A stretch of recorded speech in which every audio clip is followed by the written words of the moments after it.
Okay, year 8, so this is going to be a quick tutorial video for the guitar parts for Fool's Gold by Jack River. First thing you want to do is you want to have a capo. That's this thing here. They're found in that box just there near not a box, in the container thing, jar near the tuners. And what that does is it lets us use our open chord vocabulary in different keys. So normally this would be a G if we played it down here.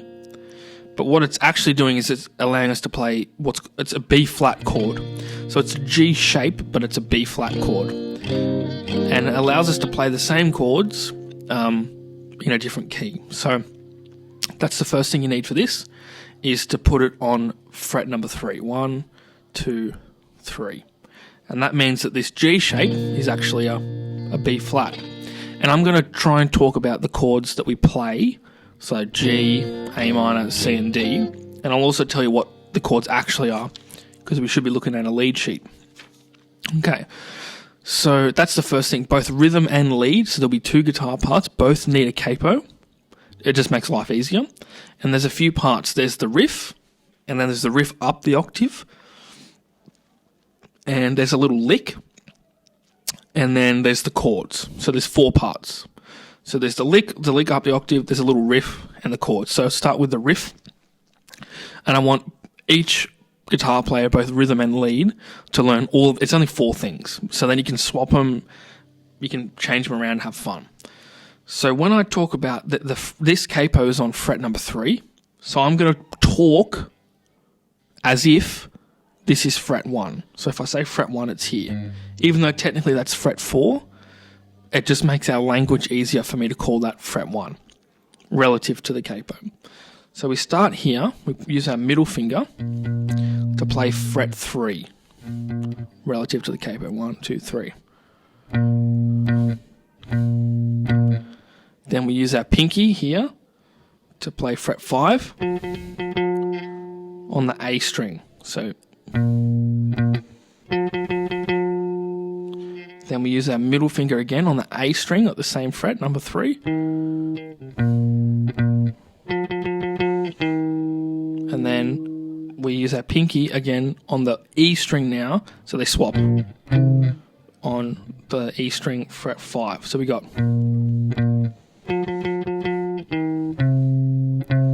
Then we go back to our middle finger, pointer finger to the 2nd fret, and then start again.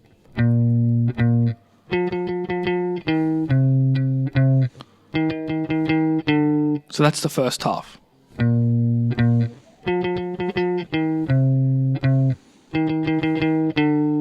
So if we count that, 2, 3, 4.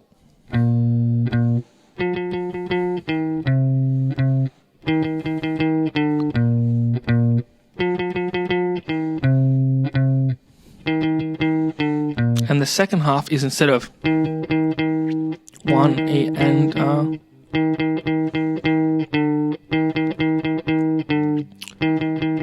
so that's 3 E and a 4 and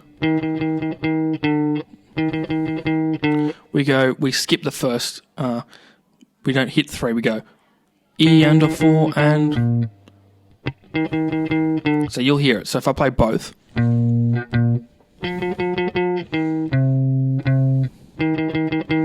that second one, now we skip, and you should be able to hear that. So it's the same thing, we just leave off a note at the beginning of that second one. So that's the first thing you need to learn. Second thing you need to learn is this little riff here. So I can't really look at you and play it, I need to look at the guitar.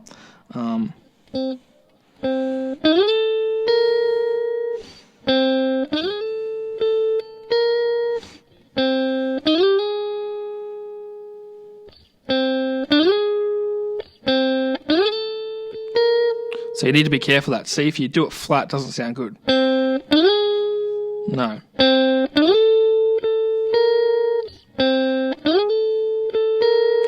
If that's a bit hard to do the slide, you can just play the notes. So we use our pinky to play. This one I'm not going to use. I'm just going to say it's basically, this is the 12th fret, ignoring the capo. This is the 12th fret. It's the 14th fret of the G. And then we want to go, this is a B flat note on the 11th fret of the B. You can use whatever fingers. And we can do a slide down here from the relative to the capo 2nd fret of the G string.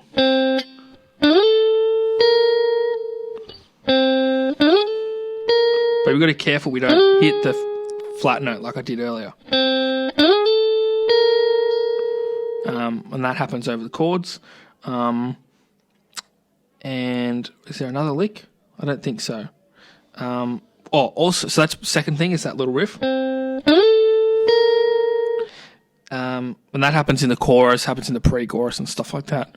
And that's when she says, walking up to you. Goes over that. Also, we need to learn to play this up here.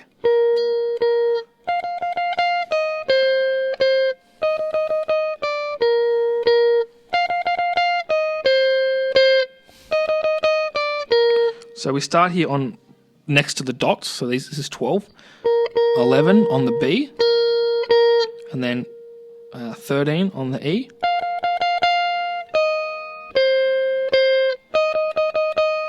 So it's this same thing, but you just play it here. So middle finger here goes on the fret 3, but here it goes on next to the double dots on fret 11.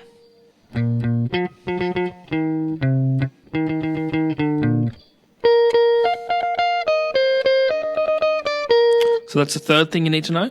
Then this fourth thing and last thing is just the chords. So we have a G, which, because of the capo, gives us a B flat. And then we got the F chord, which is actually a D shape. So G, D, which is actually B flat and F. So G.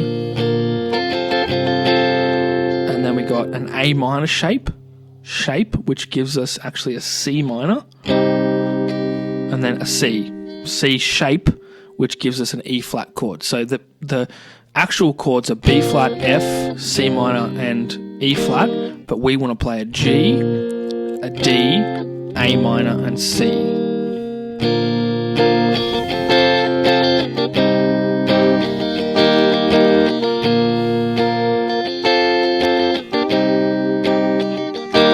And make sure you leave lots of room in your of silence in your strumming.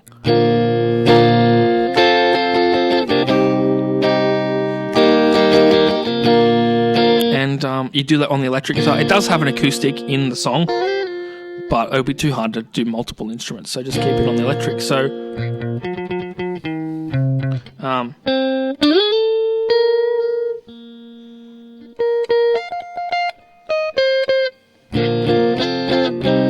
and that's it. That's all you need for the whole song.